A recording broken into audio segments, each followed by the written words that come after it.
Hello wives, அனைவருக்கும் வணக்கம். மேசராசியில் பிறந்தவர்களுக்கு இந்த குரோதி புத்தாண்டு எப்படி இருக்க போகிறது? குபேர யோகம் தேடி வரும், வெளிநாட்டு வேலையும் பதவி வரும். ஆம், இன்னைக்கு மங்களகரமான குரோதி தமிழ் புத்தாண்டு ஏப்ரல் 14 ஞாயிற்றுக்கிழமை பிறக்கிறது. தமிழ் புத்தாண்டு பலரது வாழ்க்கையில் புதுவித மாற்றங்களை ஏற்படுத்தும். சுபகிரகமான குரு பகவான் ஆண்டின் துவக்கத்தில் சித்திரை 18 ரிஷபராசிக்கு இடப்பெயர்ச்சியாகிறார். சனி பகவான் ஆண்டின் இறுதியில் பங்குனி மாதம் 15 மீனராசிக்கு இடப்பெயர்ச்சி அடைவார். ராகு மீனராசியிலும் கேது கன்னிராசியிலும் ஆண்டு முழுவதும் பயணம் செய்வார்கள். மேசராசியில் பிறந்தவர்களுக்கு குரோதி தமிழ் புத்தாண்டு செல்வ வளம் பெருகப் போகிறது. ஆம், குருவின் இடப்பெயர்ச்சி வெளிநாட்டு யோகத்தை தரப்போகிறது. தந்தை வழியில் பூர்வீக சொத்துக்கள் கிடைக்க வழிவகை செய்ய போகிறது. புது வேலை, சிலருக்கு வேலையில் ப்ரொமோஷன் என உங்களை உற்சாகமடைய செய்ய போகிறது. பெண்களுக்கு மன மகிழ்ச்சி அதிகரிக்கும் வகையில் நல்லதொரு சம்பவங்கள் நிகழப்போகிறது. பொன்பொருள் சேர்க்கை உண்டாகும். இதில் குரு பகவான் பயணம் குடும்பஸ்தான குருவால் தொழில் வியாபாரத்தில் இருந்த தடைகள் விலகும். அரசியல்வாதிகளுக்கு நல்லதொரு முன்னேற்றம் உண்டாகும். பண வருமானம் அற்புதமாக இருக்கும். நோய்கள் நீங்கும். ஆரோக்கியம் பல மடங்கு அதிகரிக்கும். மன ரீதியாகவும் உடல் ரீதியாகவும் உற்சாகமாக இருக்கும். குருவின் அருள் கூடி வரப்போகிறது. கடன் பிரச்சனை நீங்க போகிறது. வெளிநாட்டு சுற்றுலா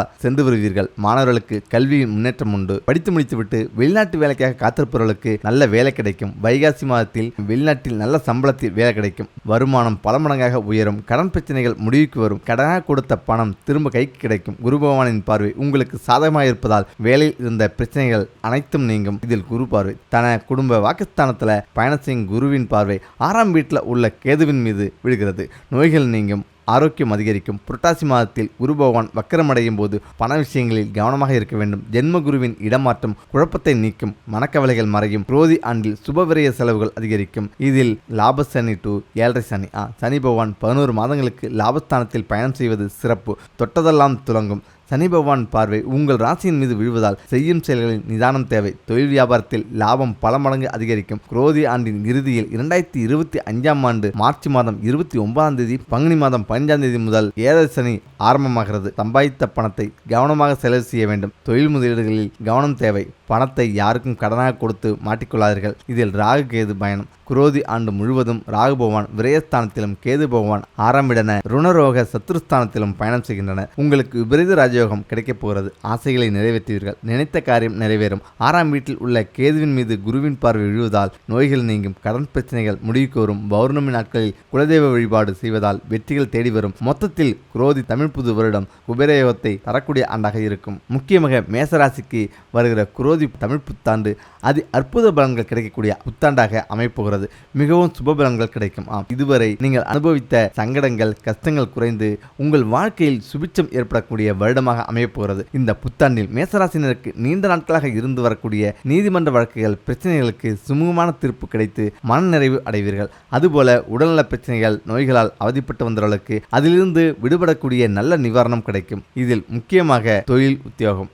தொழில் இருக்கக்கூடிய பல்வேறு போட்டிகள் பொறாமை சங்கடங்கள் உள்ளிட்ட சாதகமற்ற விஷயங்கள் படிப்படியாக குறைந்து அனைத்தும் வெற்றியாக முடியும். உத்தியோகத்தர்களுக்கு தகுதிக்கேற்ப பதவி உயர்வும் புதிய வாய்ப்புகள் பொறுப்புகள் வழங்கப்பட வாய்ப்புள்ளது. பணியிட மாற்றம் எதிர்பார்த்து கொண்டிருப்பவர்களுக்கு அது தொடர்பான நல்ல வாய்ப்புகள் கிடைக்கும். அதே சமயம் உடன் பணியாற்றக்கூடியவர்களுடன் மனக்கசப்பு ஏற்பட வாய்ப்புள்ளது. அதனால் இணக்கமாக நடந்து கொள்ள முயலவும். அதே போல உடல் உழைப்பு அதிகம் செய்யக்கூடிய வேலையில் இருப்பவர்களுக்கு முன்னேற்றம் கிடைக்கும். கல்வித்துறை படிக்கக்கூடிய மாணவர்களுக்கு இந்த ஆண்டில் நீங்கள் நினைத்த மதிப்பும் முன்னேற்றத்தையும் அடைய படிப்பில் கூடுதல் கவனம் செலுத்த வேண்டிய ஆண்டு. கலைத்துறையில் இருப்பவர்களுக்கு உங்களின் எண்ணங்கள் பூர்த்தியாக நல்ல வாய்ப்பு உண்டாகும். முக்கியமாக பெண்கள், அரசியல், விவசாயிகள். பெண்களுக்கு குரோதி வருட புத்தாண்டு மேசராசினருக்கு நன்மைகளும் சாதக பலன்களும் கிடைக்கக்கூடிய ஆண்டாக அமைகிறது. இருப்பினும் பெண்கள் நகைகள் வாங்குவதை குறைத்துக் கொள்வது நல்லது. இந்த ஆண்டில் உள்ள கிரக அமைப்பானது ஏதுவாக இல்லாத நிலை உள்ளது. அரசியல் இருப்பவர்களுக்கு மிக சிறப்பான ஆண்டாக அமைய வாய்ப்புள்ளது. உங்களுக்கான பெயர் புகழ் பதவி கிடைக்கும். செல்வாக்கு உயரும். அதேபோல விவசாயிகள் நீங்கள் செய்வதெல்லாம் இனி பொன்னாகும்.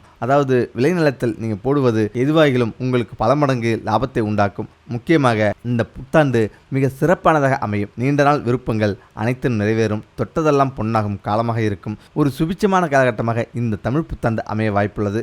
ஆடை ஆபரண சேர்க்கைகள் சேரக்கூடிய ஆண்டு.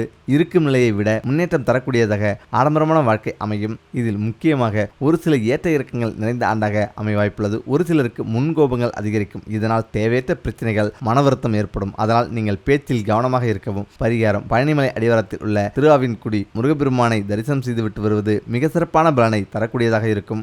அதேபோல கழுத்தை நெரிக்கும் கடன் பிரச்சனையா சனி பகவானை சரணடையுங்க.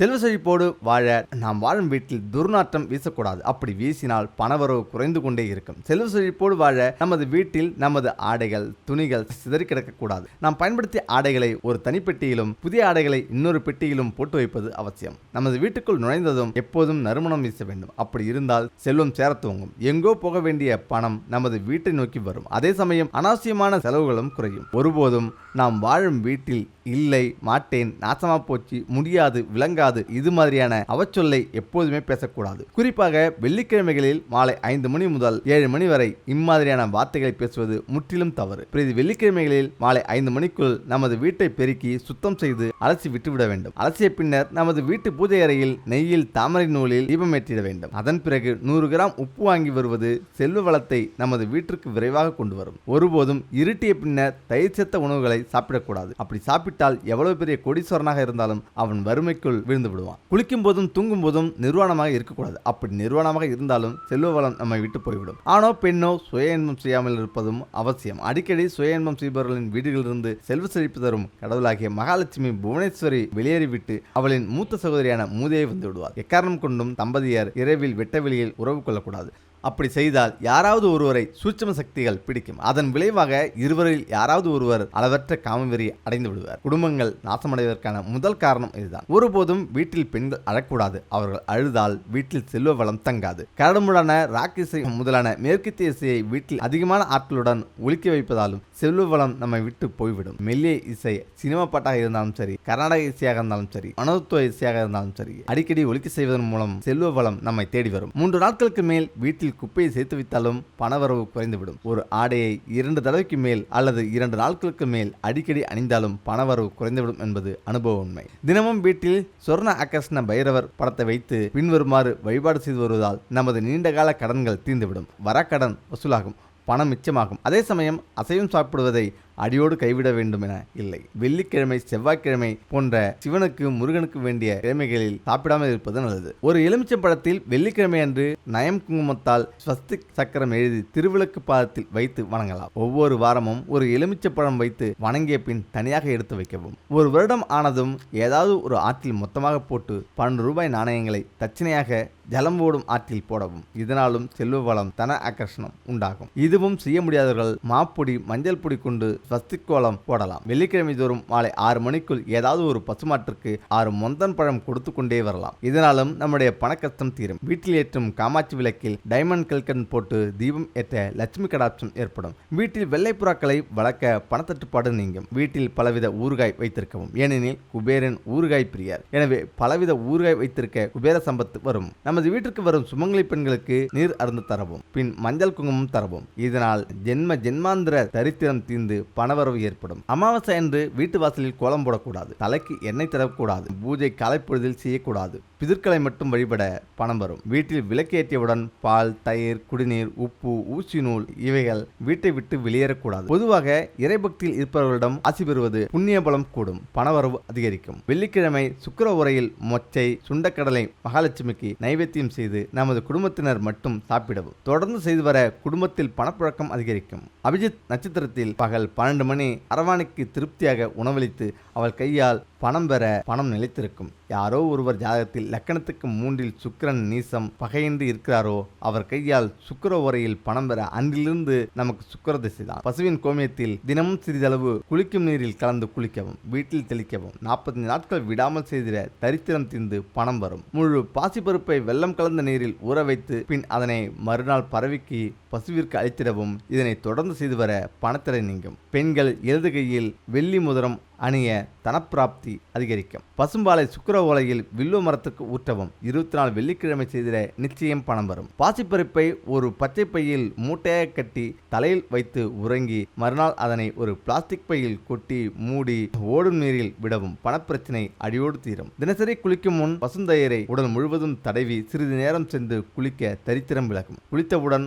முதுகை முதலில் துடைக்கவும், தரித்திரம் விலகும். ஆம்திஸ்ட்கள் 10 கேரட் வாங்கி பணப்பெட்டியில் வைக்க பணம் ஆகர்ஷணம் ஆக்கர்ஷணமாகும். சீக்கிரம் செலவாகாது. குடியிருக்கும் வீட்டில் வடகிழக்கு பகுதியில் கிணறு, நெல்லி மரம், வில்வ மரம் இருக்க அந்த வீட்டில் லட்சுமி கடாட்சம் ஏற்படும். வீட்டில் தலைவாசல் படியில் கஜலட்சுமி உருவத்தை வெள்ளித்தட்டில் வைத்து வைத்தால் செல்வம் சேர்ந்து கொண்டே இருக்கும். ஐஸ்வர்ய தூபப்பொடியுடன் துளசி பொடியும் சேர்த்து அவரது தன உரையில் தூவம் போட செல்வம் குவியும். சுக்கிர உரையில் உப்பு வாங்கிட செல்வம் குவியும். வெள்ளிக்கிழமை மாலை நேரத்தில் பசுவிற்கு உணவளிக்க செல்வம் சேரும். சுத்தமான நீரில் வாசன திரவியம் கலந்து இரு வேளையிலும் லட்சுமி மந்திரம் கூறியபடி தெளித்திட செல்வம் சேரும். சுக்கிர உரையில் மொச்சை பயிர் வாங்கிட செல்வம் சேரும். பசுவுடன் கூடிய கன்றுக்கு உணவளித்தால் சகல செல்வங்களும் வசமாகும். வயதான சுமங்கலிகளுக்கு மங்கள பொருட்களுடன் வளையல், மருதாணியை சேர்த்து தானம் செய்திட அளித்திட லட்சுமி அருள் பரிபூர்ணமாக கிட்டும். மஞ்சள் நீருடன் வாசனை திரவியம் கலந்து வீட்டிலும் தொழிற்ஸ்தாபனத்திலும் தெளிக்க ஐஸ்வர்யம் பெருகும். ஆந்தை படத்தினை தொடர்ந்து பார்த்து வர பணம் ஆக்கர்ஷணமாகும். தங்க நகை அணிந்த திருப்பதி வெங்கடாஜலபதி படத்தில் காலை எழுந்தவுடன் கண் விழித்திட பணம் கிடைக்கும். தனாகர்ஷ்ண தைலத்தால்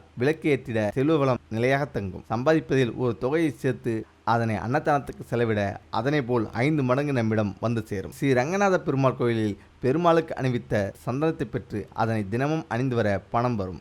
அமாவாசை என்று முன்னோர்கள் இறந்த திதி இவைகளில் முன்னோர்களை வேண்டி தானம் செய்ய நம் செய்த அளவின் மடங்குகள் பல மடங்கு சேர்ந்து பணம் வரும். ஆந்தை வழிபட பணம் கிடைக்கும். ஓடும் வெள்ளை குதிரை படம் அடிக்கடி பார்க்க பணம் வரும். தட்சிணாமூர்த்தி மூலிகை பசுவின் பிரஷ்டி பரிசனம் தனம் தரும். திருமணமான பெண்கள் ஒரே இரவில் ஒரு விரலில் மட்டுமே மெட்டி அணிய வேண்டும். ஒரு காலில் 2-3 அணியக்கூடாது. அணிவதால் ஆரோக்கியம் மற்றும் கணவனின் வளர்ச்சி, உடல், வருமானம் பாதிப்படையும்.